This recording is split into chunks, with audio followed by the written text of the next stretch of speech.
Bom dia, ouvintes do programa Café com Saúde. Eu sou o Dr. Márcio Roney.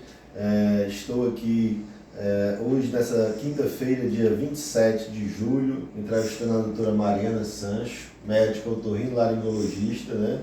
E que vai nos presentear com algumas informações sobre um tema bastante frequente, né, no dia a dia, que é a questão da rinite alérgica, né? Doutora, quais são os principais sintomas da rinite e como eles diferem dos sintomas de uma simples gripe ou resfriado? Bom dia, gente. Meu nome é Mariana, né? Antes de responder a pergunta, eu sou a Mariana Sancho, sou otorrino. Só esclarecendo o que é otorrino, né? Otorrino é um médico que trata da saúde de doenças relacionadas ao ouvido, nariz e garganta, certo? E aí, respondendo a sua pergunta, o que é a rinite, né? Várias pessoas chegam ao nosso consultório com queixas de rinite. Rinite nada mais é que uma inflamação da mucosa dos seios, da mucosa nasal, né?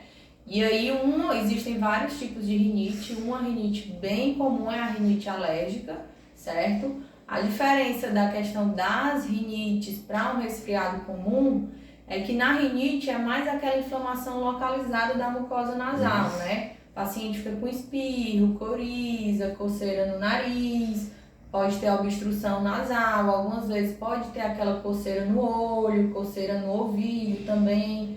Esses são sintomas da rinite alérgica. Já o resfriado, ele costuma ter também outros sintomas, né? O paciente às vezes pode ter uma indisposição, uma dor de garganta, às vezes febre também. Geralmente são quadros infecciosos causados por vírus ou bactérias.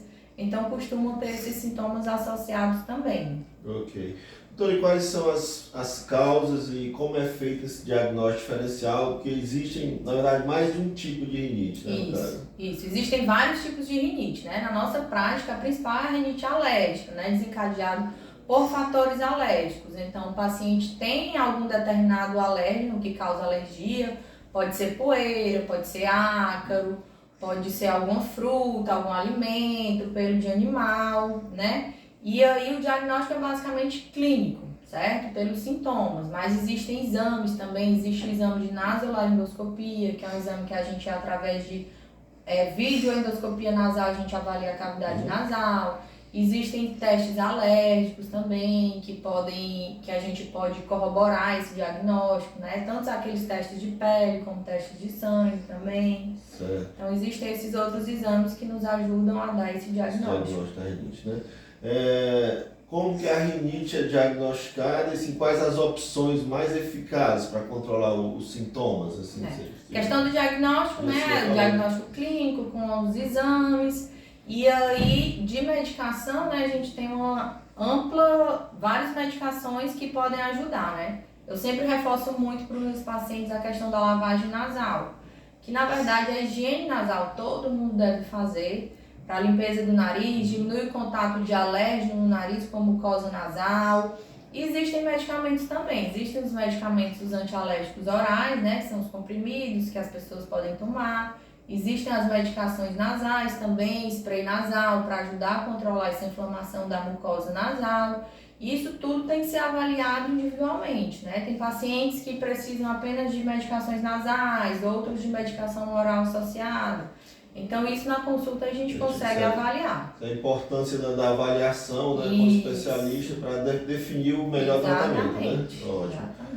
Além dessas alergias, desses fatores alérgicos, quais outros fatores podem desencadear, por exemplo, um episódio de uma rinite, né? Já que tem outros tipos, né? Existem, a gente fala muito da rinite alérgica, né? Mas existe uma outra rinite também que é muito comum, que é a rinite medicamentosa.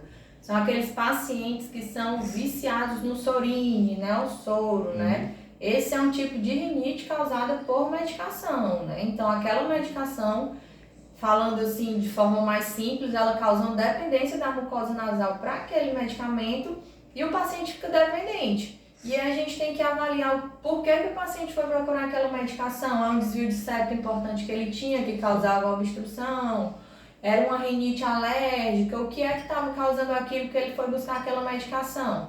E existe tratamento para essa rinite também, a gente consegue fazer o desmame dessa medicação. O paciente vem, passa por uma avaliação, a gente descobre o fator desencadeante e consegue fazer o desmame da medicação desse tipo de rinite. Certo.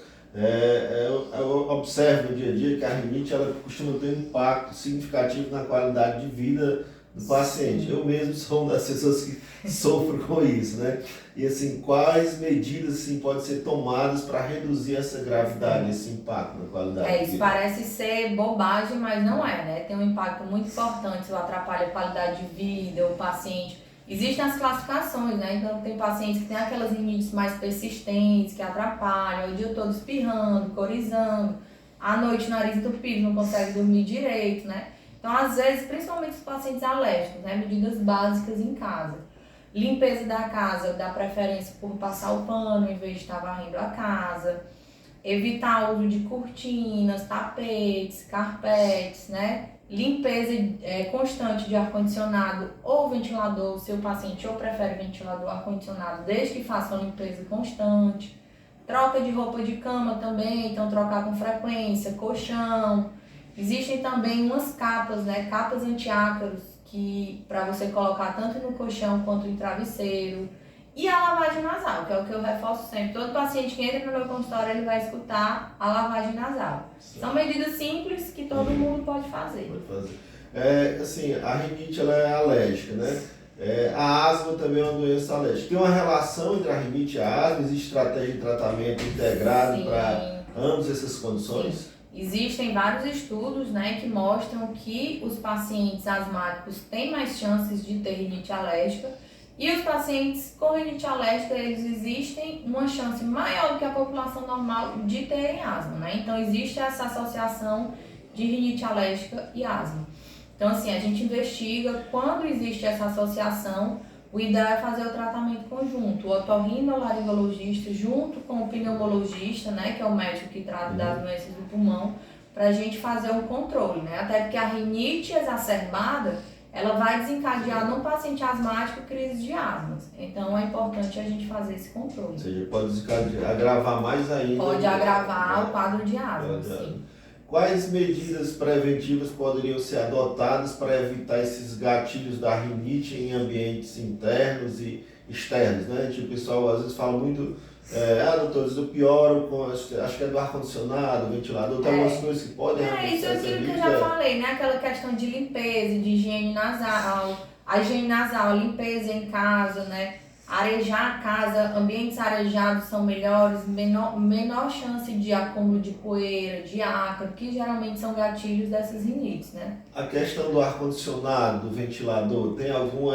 Sempre me fazem essa pergunta, né? O que é melhor? Na verdade, assim, a gente tem que lidar com a condição do paciente, né? Todo paciente tem a condição de ter um ar-condicionado, ventilador, mas o que é que a gente preconiza?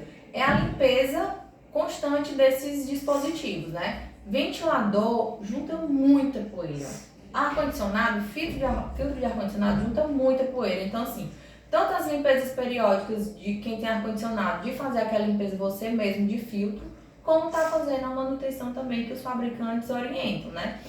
Mas dizer qual o melhor, se é ventilador ou ar-condicionado, na verdade não tem muito estudo que demonstra benefício de um em relação ao outro, mas o que a gente orienta é a limpeza constante desses dispositivos. Independente de um ou outro. Independente de outro, limpar sempre. O ventilador, se der, serve para limpar assim todos os dias, porque ele junta muita poeira, fica escondido ali. Às vezes tem gente que joga o ventilador no rosto, aí que desencadeia a crise.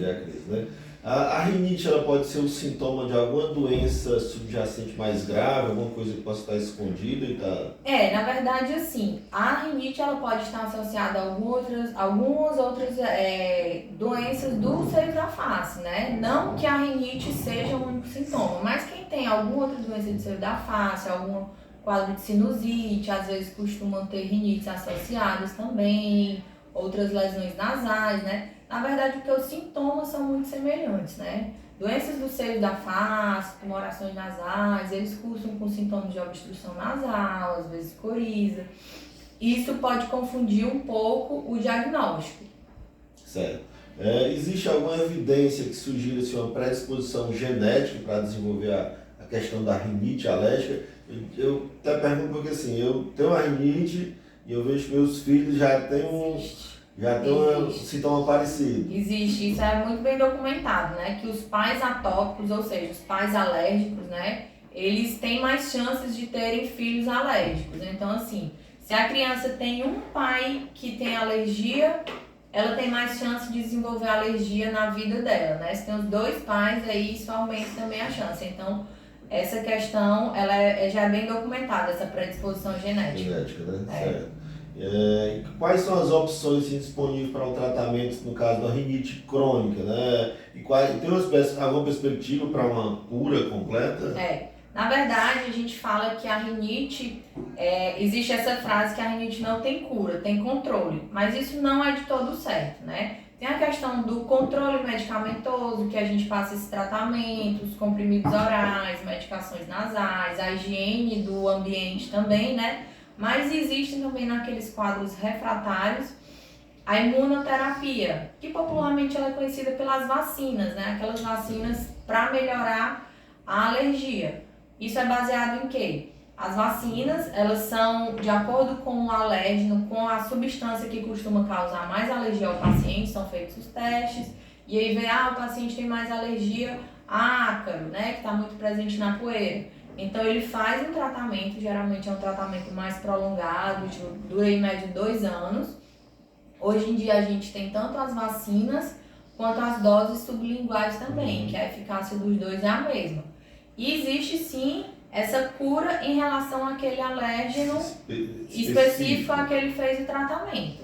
No caso, vamos supor, se o paciente fez um teste alérgico, né, e ele observa que ele tem ali 2 fatores causais diferentes, ele teria que tomar a vacina. Geralmente, quando o pacientes muito alérgicos, que podem ter alergia a mais de uma substância, a imunoterapia ela tende a tratar de no máximo 2 alérgenos. Então, assim, ele vai ficar curado daquele alérgeno que ele tratou, mas ele pode ter ainda algum fator residual a outros alérgenos. Mas, assim, nos pacientes que eles têm essa rinite muito refratária, às vezes vale a pena se investir mesmo tendo essa possibilidade. Ótimo, excelente. E no caso do paciente que tem seus problemas de rinite alérgica, né, ou outro problema na questão da cavidade oral, do ouvido, do nariz, se quiser orientação com a doutora Mariana Sancho, onde é que ele pode encontrar, doutora? Estamos aqui na clínica Endocentro, né, aqui em Acaraú, né? E aí, precisando, a gente está aqui, só marcar a consulta, que estamos disponíveis para qualquer avaliação. É um prazer, né, ter recebido a senhora aqui no nosso programa Café com Saúde de hoje, né? Agradecer demais a sua participação, tá certo? Deixar seu comentário final sobre a sua entrevista, né? Ficar à vontade, quiser dizer alguma coisa a mais, né? E dizer aos nossos ouvintes que daqui a pouco, após o nosso intervalo comercial, voltamos com mais informações e orientações sobre o tema. Muito obrigado. Nada. Queria só agradecer, né, o convite, a participação, e no que precisar para qualquer consulta, avaliação em relação ao ouvido, nariz e garganta, estamos aqui disponíveis. Ótimo, muito obrigado. Obrigada.